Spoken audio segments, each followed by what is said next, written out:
आज हम hepatitis B और सी के बारे में बात करेंगे।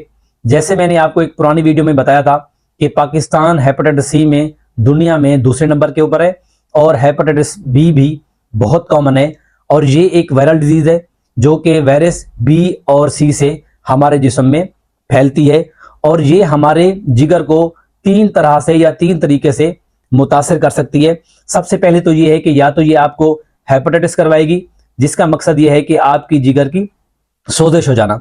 दूसरे नंबर के ऊपर है कि या ये आपको सिरोसिस करवा देगी। सिरोसिस का मकसद ये है कि आपके जिगर का सिकुड़ जाना। और तीसरे नंबर के ऊपर ये है कि या तो ये आप में कैंसर करा देगी जिसको हेपेटोसेलुलर कार्सिनोमा बोलते हैं।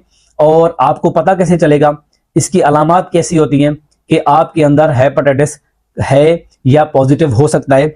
तो अलामात की बात की जाए तो इसमें सबसे पहले यह है कि आपको बुखार का आना।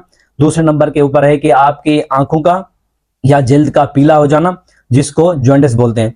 आपको थकावट का महसूस होना, आपको भूख का ना लगना, आपके पेट में बार बार दर्द का उठना और डायरिया का होना और उसके साथ साथ आपके पेशाब का पीला हो जाना। अगर खुदा ना खास्ता आप में ये अलामात आ रही हैं या आपको महसूस होता है कि ऐसी अलामात आएंगी तो आप अपना हेपेटाइटिस बी और सी का टेस्ट लाजमी कराएं। और अगर बात की जाए कि इसका फैलाव या मोड ऑफ ट्रांसमिशन क्या है तो पहले नंबर के ऊपर है कि अनप्रोटेक्टेड सेक्स करना। अगर आप ऐसे शख्स के साथ अनप्रोटेक्टेड सेक्स करते हैं जो हेपेटाइटिस बी या सी पॉजिटिव है तो आपके अंदर हेपेटाइटिस बी या सी मुंतकिल हो सकता है।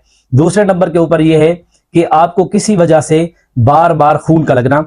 अगर आपको बार बार किसी बीमारी की वजह से खून लगता है और कभी स्क्रीनिंग के बगैर या ऐसा ब्लड आपको लग जाए जिसमें हेपेटाइटिस बी या सी का वायरस मौजूद है तो वो आपको फैल जाएगा। तीसरे नंबर के ऊपर है कि आईवी ड्रग अब्यूजर। ऐसे बहुत सारे लोग हैं जो आईवी ड्रग अब्यूजर हैं और नशे के लिए वो निडल का इस्तेमाल करते हैं। अगर इस्तेमाल शुदा निडल उन्होंने इस्तेमाल की और उसमें हेपेटाइटिस बी या सी का वायरस मौजूद है तो वो भी एक शख्स से दूसरे शख्स में ट्रांसफर हो सकता है। और चौथे नंबर के ऊपर है जो प्रेग्नेंट फीमेल्स होती हैं वो मोस्टली हेपेटाइटिस बी या सी पॉजिटिव हो जाएं तो वो अपने बच्चे को भी हेपेटाइटिस बी या हेपेटाइटिस सी मुंतकिल कर देंगी और इस तरीके से हेपेटाइटिस बी और सी फैल सकता है। और अगर बात की जाए इसके प्रिवेंशन की या इसके बचाव की तो सबसे अच्छी बात यह है कि हेपेटाइटिस बी की वैक्सीन मौजूद है। और अगर आपको ये खतरा या ये शक है कि आपको हेपेटाइटिस बी हो सकता है तो आप अपने आप को वैक्सीनेट करवा लें और वैक्सीनेशन से ये होगा कि आपको जो बी वायरस है वो नहीं लगेगा, आपको उसके वायरस के खिलाफ प्रोटेक्शन मिलेगी। दूसरे नंबर के ऊपर है अवॉइड शेयरिंग पर्सनल आइटम जैसा कि टूथब्रश हो गया, रेजर हो गया। अगर आप हॉस्टलर हैं या कहीं पे रहते हैं तो अगर आपको ये लगता है कि आपके इर्द गिर्द कोई हेपेटाइटिस बी या सी का पॉजिटिव शख्स मौजूद है तो वो उनको अपने जो पर्सनल आइटम है वो इस्तेमाल ना करने दें, वो सिर्फ आप अपने इस्तेमाल में ही रखें। और तीसरे नंबर के ऊपर है कि अगर आपको कहीं पे कोई इंजेक्शन लगता है, सिरिंज लगती है या कोई वैक्सीन लगती है तो मेक श्योर कर लें आपको हर लगने वाली जो सुई या सिरिंज है वो नई निकाली जाए, इस्तेमाल शुदा नीडल आपको ना लगे।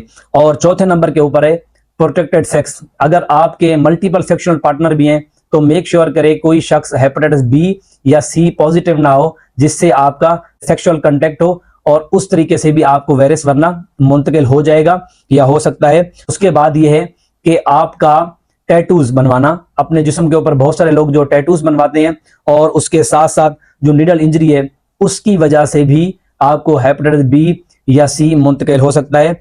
और जो प्रेग्नेंट फीमेल हैं अगर वो प्रेगनेंसी के दौरान अपना टेस्ट करवाती हैं वो पॉजिटिव आता है तो वो अपने डॉक्टर से कांटेक्ट करें, राब्ता करें और उसको ये बताएं कि आपका हेपेटाइटिस बी या सी का टेस्ट पॉजिटिव है। लाइक करें, अपने दोस्तों में शेयर करें। मिलते हैं अगली वीडियो में एक नए टॉपिक के साथ। मुझे इजाजत दें। अल्लाह हाफिज।